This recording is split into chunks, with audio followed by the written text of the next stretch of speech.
today? I am great. I'm great. How are you? I am doing wonderful. The sun makes a huge difference in the It does. temperature being 50 degrees warmer than it was last week. So it's Yes, looking yes. looking good. I agree. I agree. It happens every year that it gets cold, and yet I'm still so excited when I it gets warm. know. We live in Minnesota. What do we expect? Right, right. So I just wanted to introduce Kristina Wright Peterson, and she is the executive director at Seasons Hospice.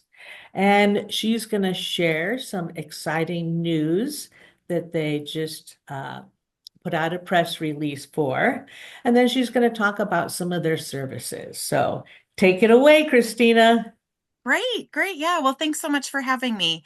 So, Seasons Hospice is a nonprofit hospice agency serving southeastern Minnesota, and we are so excited to share that we were just notified in February that we received a five-star ranking through the Medicare and CAPS surveys that were just released. And so, what this means is any provider that is a Medicare certified provider, which we are as a hospice provider, Medicare releases data and quality information, which is really important for any Medicare beneficiary to know if you're using home care, if you're using physical therapy, if you're going to a hospital, if you're going to hospice, you can look up any of those providers and see what their rankings are. And Oh, I so didn't know that. yeah, and it's a really valuable tool. It's called the Medicare Care Compare website, and you can look it up for any of those, again, any of those different services. And so for hospice, they look at a lot of different quality data that we give them, and then in addition to that, we are required to send a survey to all caregivers. The primary caregiver after their loved one has passed away. And last year, we received an award for being one of the top performers in the country of that survey. Oh, So we were really, right. really grateful for that. And then this year, Medicare also recognized that by listing us as a five-star for that caregiver feedback. So we've always known we were really good at what we did. I've always really felt thankful for our staff, the ones that are on the front lines doing the work, but I think this is just a way that the data speaks to that. Um, Mhm. some of the questions that the caregivers are asked is, was your loved one's pain managed? Were their Mhm. symptoms managed? Were your questions answered? If you had needs in the after hours, did somebody pick up the phone? Did you feel heard? Did you give input? Those types of things that are really Mhm. meaningful when you are the caregiver and the advocate of a Right. loved one. So I think having a five-star rating from the caregivers really means a lot. I have a friend whose mother Seasons Hospice provided services in their home. And Mhm. she just had nothing but great things to say about Seasons. Oh, I'm so glad. I'm Yeah. so glad. We have just a remarkable team from our nurses, our social workers, our chaplains, music therapists, massage therapists, our volunteers. They're just, hospice is a calling. People don't, do it Mhm. just, they don't wake up one day and decide, I think I want to go into hospice. Right. It's something that's, that's really intentional that they really feel called and drawn to. And so they're Mhm. really a remarkable group of people. Yeah. Can you tell us about the services that Seasons Hospice provides to I guess I would say the public? Yeah, absolutely. So, hospice is available from Seasons in two formats, what I call our home care hospice. And that is where our team comes to wherever that patient calls home. So, that can be in their residence, that can be in a skilled nursing facility, a nursing home, a group home, or we also have a residential hospice house in Southeast Minnesota, in Southwest Rochester, right over off Salem Road, kind of by the History Center there. And so they can come and be in our residential house. And I can talk a little bit more about that in a minute. But when we come into a patient's home, what we're doing there is we are supporting the family or whoever those primary caregivers are that are in the home 24/7. So Okay.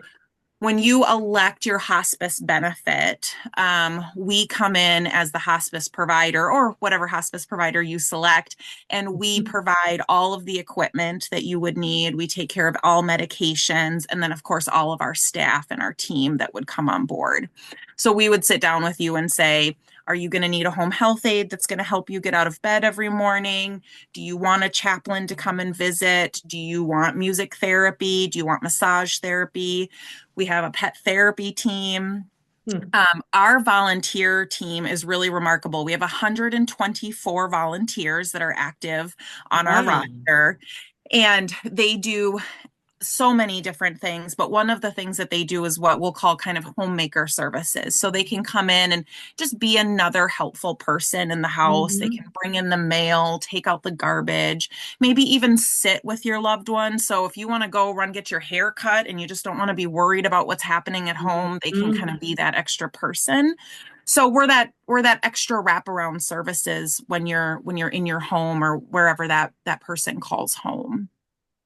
I think it's important for people to understand there's no additional cost to hospice. Medicare sees that as a fully Okay. covered service. So, no additional cost if you decide you want a hospital bed in your home so that it's easier to get in and out of bed, we bring that in. If a lift chair is needed so you can be more comfortable getting in and out of that chair, we bring that in, and there's no additional cost for that. So, it's a really, it's meant to be accessible to all. Hmm. Sometimes individuals and families will decide that maybe being in the home isn't the right place for them any longer. Maybe their needs are just greater than what their family is able to take care of them. They want 24/7 nursing. Or sometimes the family says, I just want to be the family. I just want to be the wife, the Right. husband, the child. I don't want to be the nurse. Right. I can And understand that. yeah. And so we at our house, we have a hospice house, and this is quite literally a house. It's in the Weather Hill neighborhood.